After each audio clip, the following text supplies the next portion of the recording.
All right, ladies and gentlemen, you're here to hear the story about my 4570 lever action Henry, as well as the time that I run into a grizzly bear with her.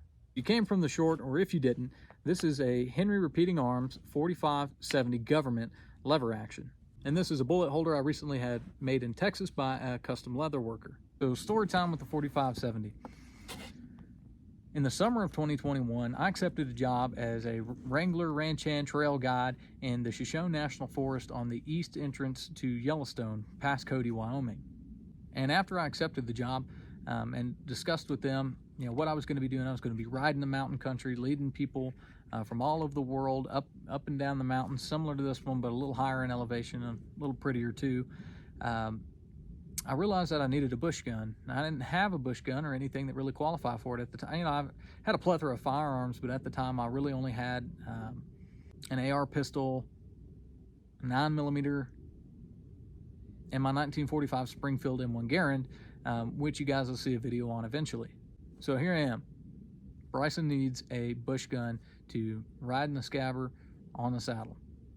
So I start hunting and I start determining what I really want. And my father, big influence for the reason why I'm into firearms to begin with, he was always talking about the 4570 Henry, 4570 Henry. Like, that's just such a cool round, it's such a cool rifle.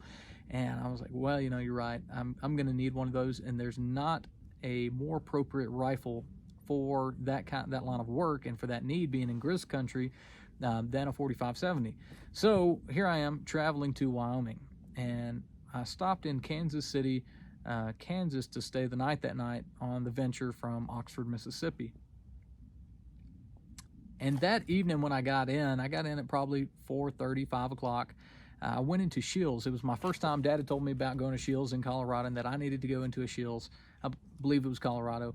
And so I walk in, and they've got a completely different setup than Bass Pro. If you're used to going to Bass Pro, you're used to, you take it. I don't know about you guys that go to the one in Nashville. I'm a Bass Pro card holder, so maybe I don't want to talk poorly on Bass Pro. Anyhow, it's a completely different experience at Shields. And so I went in, and the gentleman come up. He said, "Is there anything you're looking for today?" And I said, "Yeah, do you make commission?" He said, "Yes, sir, I make a little bit of commission on firearm sales." I said, "Okay, then you're going to make some commission. I need a 4570 Henry." And unbeknownst to me at that time, the 4570 was pretty hard to get a hold of, let alone the ammunition, nearly impossible. He says, "Well, come right this way with me." Takes me over to a showcase, and this girl right there sitting right in a showcase, perfect lighting. But along with some other Henry lever actions, and they had a Golden Boy in 4570, but I was really particular about getting one that was case hardened, this kind of wood stock. I really liked the octagon barrel, as well as I wanted a side gate. That was just kind of the requirements that I had for getting a 4570, just for what I wanted in the rifle. So I pick up the rifle, and they don't have anything at all for ammunition. Wonderful. So here I am with the 4570 Henry, brand new owner, right in the box, throw it in the truck, and stayed in Kansas City that night and head out to Wyoming the next day, head to Cody. So I got to the outfit in Cody, and we were briefed on the grizzly bear threat. And all the Wranglers, ranch hands were equipped with, we were given by the outfit, bear mace. Now, due to a particular run-in in my youth with a couple of my buddies, I know that bear mace is not the most effective thing in the world. It's just kind of like really potent mace, obviously. But stopping an animal that's that big, that's not going to happen. So when I first got to the outfit, I had my AR pistol, I had my 4570 with no ammunition, my 45 Springfield M1 Garand, and a 9mm pistol. So when I first started leading trails, I was taking the AR pistol, and it was just really difficult to have something with that kind of magazine capacity attached to my saddle. And then so I switched over to my M1 Garand, and like, oh my God, your M1 Garand, you're gonna take that and ride a trail with that? Yeah, I bought that rifle to use. Is it the pride and joy of my collection? Absolutely, yeah, 100%. But I loaded that thing full with a 8-round M-block clip of 30-06, and she was my trail rifle for many weeks, until I met a gentleman from Virginia. Now this gentleman, so his father came there he and his father were coming through the area. They were exploring the West, and his father was an elderly man going on a ride. I wasn't taking that ride, so I ended up getting to talk to the gentleman. His name was Eric, for the entirety of the evening. So we're talking firearms, we're talking the military. His father was in the Marine Corps, and we're just talking politics. We're talking everything that two gentlemen would talk about in the middle of the mountains in Wyoming. And so we're talking about firearms, and I'm like, yeah, I'll bring mine down. And he's got some in his van, and he's like, yeah, I'll show you mine. So we're doing like a firearm expo here. I'm showing him the M1, showing him the pistol, showed him the 45-70, and he was talking about my bush gun, and I was like, yeah, I don't have any ammunition for it. And so he's like, well, let me show you. So he shows me his single actions, which is actually kind of what got me into single actions to begin with. He had, I believe it, a Cimarron, one of the 4.53 inch barrel and 357, if I'm not mistaken. And I didn't have any at the time, but it's led to 2 purchases since: the Uberti Cattleman 2 and the Ruger Vaquero, both in 45 Colt. And he said, I have a 45-72, and he shows it to me. He says, and if you don't have any ammunition, I'll give you some. So here he goes. He hands me just a handful of 45-70 325 grain bear stoppers. So here we are. Me and the Henry are in action with ammunition now. So I started carrying this on my scabber. I ran the scabber down the front cinch on the right side. You'll see a lot in Western movies that they'll tuck it up under the leg. I didn't really think that's a good way to go if you're long hauling. But what we were doing was majority 2 to 4 to 6 to 8 hour trail rides through that mountain country there in the Shoshone. And I knew that I would want to have quicker access. A good number of times I rode with a sling and rode it around my back, or rode it on my right arm, but it really just wasn't ideal. So I ran my scabber on the front cinch to the right, and the rifle was setting right up and down like this, and I carved out the scabber to be able to grab here and draw out. So I can't recall what day it was, but the weather was fair. It was a cool morning. We got snow that morning, and was super excited for getting out and riding the trails that day. And so I think they put me on a trail or a ride that was going out that evening, so bucking hay, things of that nature, through the day. And so the ride went out, I believe, at 3 or 4 o'clock. It was getting dark there about 7, and it was myself and a good buddy of mine named Taylor, and he had a 357 lever gun. I think it was a Marlin. So he was my drag man, I was point man, and I was riding this crap Arabian mutt of a horse. Some of those outfits, they just buy those kill lot horses and throw them into the string and just say, oh, it's a Wrangler horse. And we talk about that a different day. Anyway, his name was Ahab. He was a mutt of an Arabian. And so I'm rocking the 45-70. And the way that I would ride, I would always keep one chambered and keep the rest in the pipe there. And but now obviously hammer is depressed.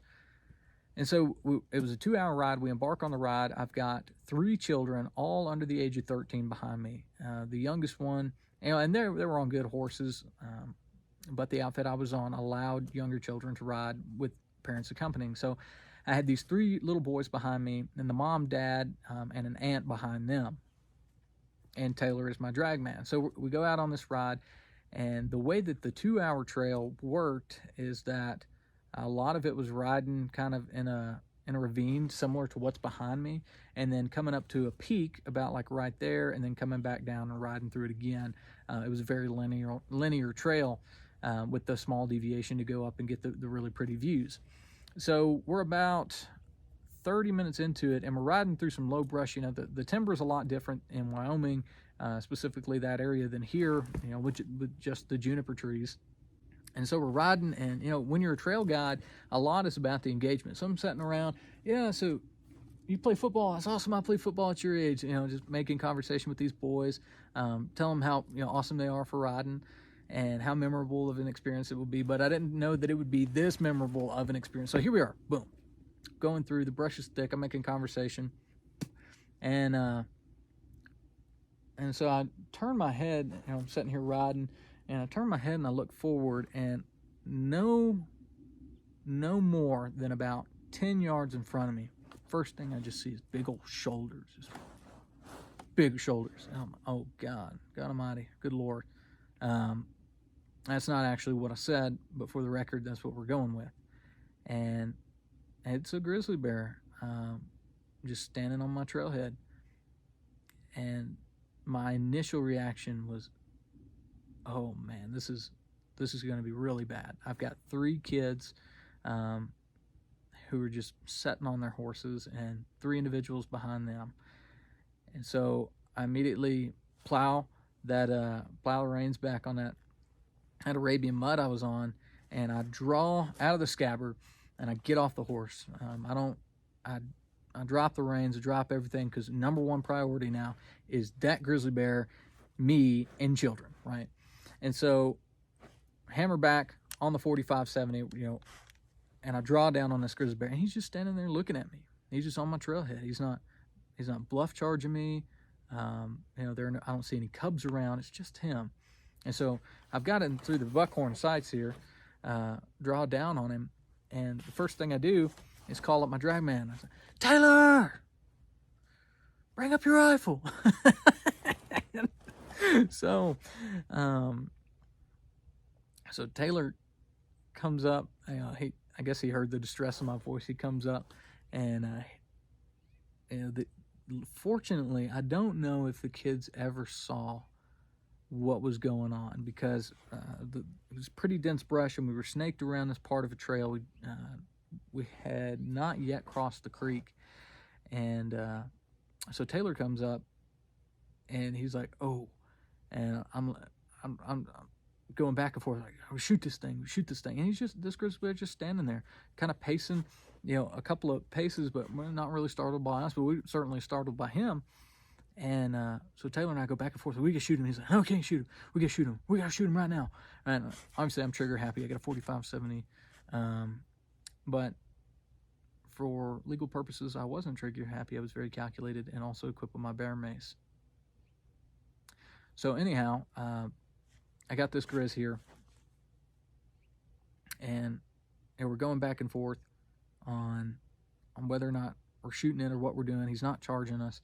He's like, "We got to haze it out of here." So we just start hollering. So rifle here, and we're just, hey, just hollering at this grizzly bear to get him to move. And so the grizzly bear just starts walking. And if I had to estimate poundage, it would probably be somewhere, I don't know, 1,000, 1,200 pounds, just assuming other animal. I really don't know how to estimate a grizzly bear's weight. I'll show a picture, the one picture I got, and we'll get to that. And so we start hollering at him, and this grizzly bear just starts walking. We're here, and he just starts walking this direction, away from us, kind of toward the creek. And so we're just hollering at him, and we're losing him in brush, and I'm just drawed down. You talk about an adrenaline rush of your life, right? With all the things going on in the situation. And so the grizzly bear goes down into the creek and comes up above the creek. And so now we've probably opened up 30 yards of distance between us. I don't know. I haven't even looked at the horses. I know that the kids are there. I hear, "What's going on? Are everything okay?" But we're really focused on this grizz, and I'm just hollering at him. And then this is when I was like, man, if I don't take a picture of this, I mean, he's 35, whatever yardage across the creek from me. If I don't take a picture of this, nobody will ever believe it for my entire life.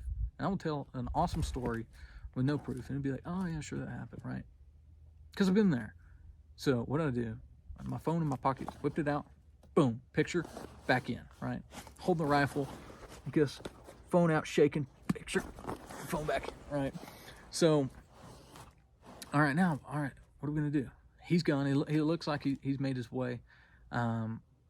We gotta still finish this ride. We gotta get off this trail.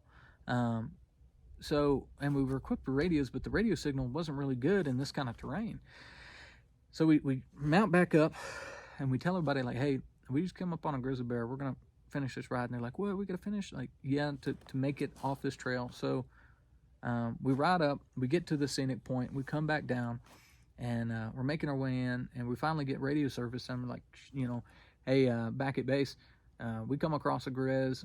We're making our way back to the hitching post and all now." And they were like, "Well," they radio back to us, "Hey, there's a grizzly bear up there up at camp around the corrals right now. It's awesome. Awesome. There's a grizzly bear. It's our grizzly bear. Probably going to go just down to the corral. So we're riding back in, and we kept this between myself and Taylor. And we're riding in, and sure as anything, as we were riding in, coming up on the trail, and the hitching post are over here on our left, about 50 yards over here, probably 75 yards to the right of me, there's grizzly bears, the single bear. And it's like, okay, well, we're gonna have to take care of that. First, we've got to dismount all these people. So we get some help dismounting them. I hitch off immediately, and to tag back a little bit, that horse that I got on, he didn't move, he didn't run, he didn't spook. I don't know that he ever, truly registered what was going on, or he was just that bad of a horse, or that good. I don't know what you want to call it.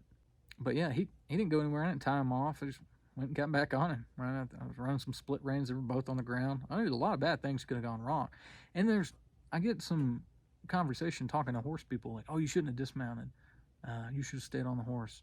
And I'm like, no, I didn't trust that horse. Yeah, that horse can move fast, but I knew I was better with my rifle, and there's better odds with my rifle and my bear mace. With the wind coming right at me, I would have used the bear mace. Had he come at me, this was for show. Anyhow, bad stuff. But got on the horse, we got back. So I hitch off. I'm like, all right, I got to go handle this. And here he is in camp, just hanging out. So what is my responsibility to do other than to haze him out of there again? So same deal this time. And Justin, one of the guys at camp, came up, and he had a 22 mag pistol, or maybe it's just a regular 22, and a single action, one of the Ruger series. And he also had he made custom bull whips out of paracord, which was really cool. So he'd come up and he'd crack that whip a few times, and all the horses in the corral scatter. And sure as anything, this bear made his way up the hill. Probably, we were at the base of this hill where the corrals were at, and he was probably a good 50 yards up. And I like, well, take another picture. Be cool to tell the family when I get back. But anyhow, I'll show that too. But that is the story of my encounter with grizzly bear, Cody, Wyoming, when I was equipped with none other than a Henry 45-70 lever action. Well, ladies and gentlemen, I'll show off the rifle one more time. Sweet. What I often carry with it are 425s or 400s, one of the two. If you can see how large that caliber is what kind of damage. The ballistics on this thing are terrible, right? I mean, you get past 150, 200, 250 yards, you're not hitting anything, right? You really got to adjust for your elevation at that point. But this is a bush gun, right? I'm not out making 1,000-yard shot on an elk with it. This is me through the bush. I need to put something down rifle, and that is what it has served me. Disclaimer in regard to the grizzly bear and a rifle combination, being in a national forest, I was also equipped with bear mace, and that was my #1 usage. If I was ever to encounter a real standoff, life or death situation, I certainly would have opted for the bear mace to begin with. Anyway, ladies and gentlemen, this is ITW Firearms. Hope you enjoyed the video. Would love to do some more content on the 45-70. Just talking about how much I love it. We'll talk more about the ballistics, about the history of the lever gun, history about Henry. And if you're interested in getting one of these made, shoot me a message and I'll get you the contact information. This is Herman Oak leather, made by a gentleman from Wisconsin, but he is super talented, as you can see, and very fair with his pricing. ITW Firearms, make sure you like, subscribe, hit the bell, and check back for more videos.